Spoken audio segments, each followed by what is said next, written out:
রাশিয়ার অত্যাধুনিক আকাশ প্রতিরক্ষা ব্যবস্থা S-400 ও যুক্তরাষ্ট্রের F-35 যুদ্ধ বিমান নিয়ে ভালোই দোটানায় পড়েছে তুরস্ক।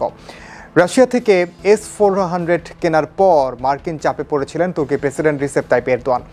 শোনা যাচ্ছে রাশিয়া নাকি তুরস্ককে প্রস্তাব দিয়েছে তারা চাইলে S-400 আবার কিনে নেবে।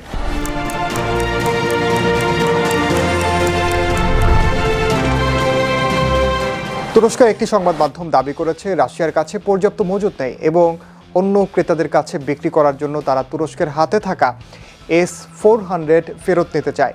তবে রাশিয়ার সরকারি গণমাধ্যম RIA নোভোস্তি বলছে মস্কো এমন কোনো প্রস্তাব দেয়নি, বরং তারা জানিয়েছে তুরস্ককে S-400 সার্ভিস দেওয়ার ব্যাপারেই তারা আলোচনা করছে।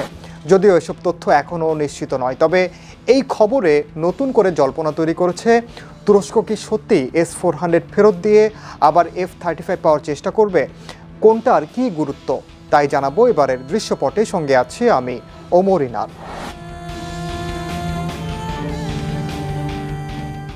2017 সালে তুরস্ক 4টি S-400 ইউনিট কেনে। তখন থেকে যুক্তরাষ্ট্র ও ন্যাটো মিত্ররা এর বিরোধিতা করে, কারণ রাশিয়ান সিস্টেম ব্যবহার করলে নাকি যুক্তরাষ্ট্রের গোপন F-35 প্রযুক্তি ফাঁস হয়ে যেতে পারে।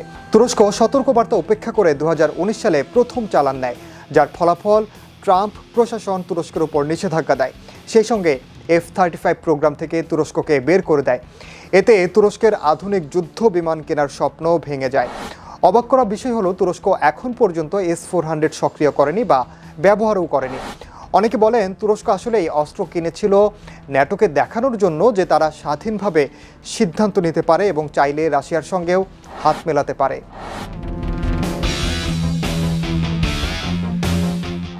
রাশিয়ার বানানো S-400 মূলত দূরপাল্লার ক্ষেপণাস্ত্র প্রতিরক্ষা ব্যবস্থা বা আকাশ প্রতিরক্ষা ব্যবস্থা। শত্রুর বিমান, ড্রোন বা ক্ষেপণাস্ত্রকে আকাশে গুলি করে ভূপাতিত করতে সক্ষম এটি। প্রায় 400 কিলোমিটার পর্যন্ত দূরের টার্গেট ধ্বংস করতে পারে S-400। এটা অনেক বেশি জনপ্রিয় কারণ অনেক দেশই মনে করে আকাশ থেকে যে কোনো হামলার বিরুদ্ধে এটা একটা শক্তিশালী ঢাল। তুরস্কের এমন এক শক্তিশালী প্রতিরক্ষা দরকার ছিল। যুক্তরাষ্ট্রের প্যাট্রিয়ট বা ইউরোপের SAMPT প্রতিরক্ষা ব্যবস্থা সরবরাহে বিলম্ব হওয়ায় বাধ্য হয়ে রাশিয়ার দিকে ঝুঁকে তুরস্ক।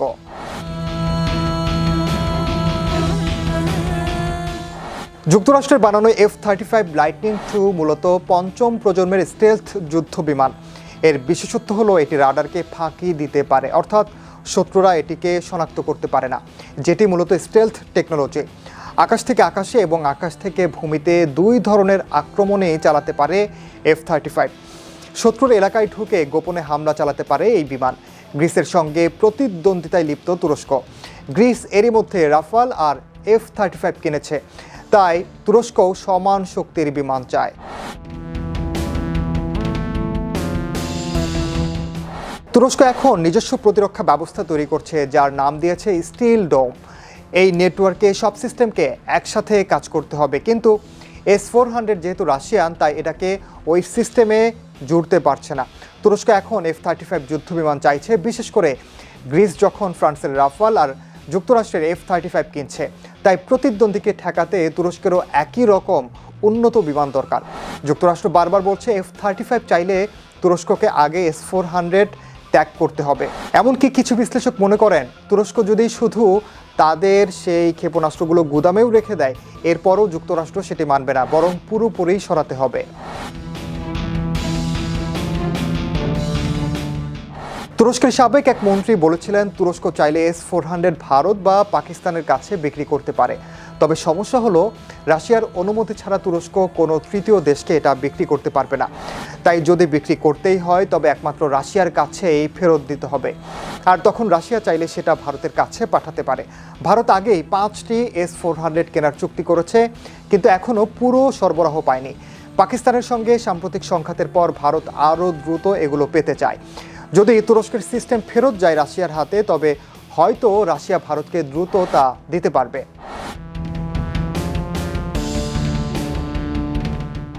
অনেকে ভাবছেন তুরস্ক যদি S-400 ফেরত দেয় রাশিয়ার কাছে তাহলে ন্যাটো কি আপত্তি করবে?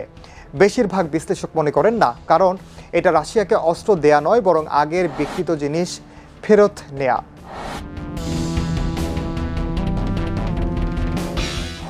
তুরস্কের অনেকেই মনে করছেন S-400 বিক্রি করে দিলে এক ঢিলে দুই পাখি মারা যাবে। আবার F-35 প্রোগ্রামে ঢোকার সুযোগ তৈরি হবে আঙ্কারার, হাতে আসবে বাড়তি টাকা, যা দিয়ে তুরস্ক নিজস্ব প্রতিরক্ষা প্রকল্পে বিনিয়োগ করতে পারবে। তবে তুরস্ক এখনও সরাসরি সিস্টেম ছাড়ার সিদ্ধান্ত নেয়নি, কারণ অতীতে যুক্তরাষ্ট্র তাদের প্যাট্রিয়ট সিস্টেম দিতে অস্বীকার করেছিল। 2016 সালের পর ব্যর্থ অভ্যুত্থানের পর এরদোয়ান তাই রাশিয়ার দিকে ঝুঁকে পড়েন। অর্থাৎ S-400 কেনা ছিল এক ধরনের বিমা, যাতে আবার এমন কোনো হামলা হলে তারা রক্ষা পায়। S-400 হলো আকাশ প্রতিরক্ষার ঢাল, অন্যদিকে F-35 হলো আধুনিক হামলার অন্যতম হাতিয়ার। তুরস্ক একই সঙ্গে ঢাল আর হাতিয়ার রাখতে পারছে না, কারণ যুক্তরাষ্ট্র রাজি নয়। তাই এখন তারা ভাবছে ঢালটা অর্থাৎ S-400 রাশিয়াকে ফেরত দিয়ে হাতিয়ার বা F-35 নেওয়া যায় কিনা।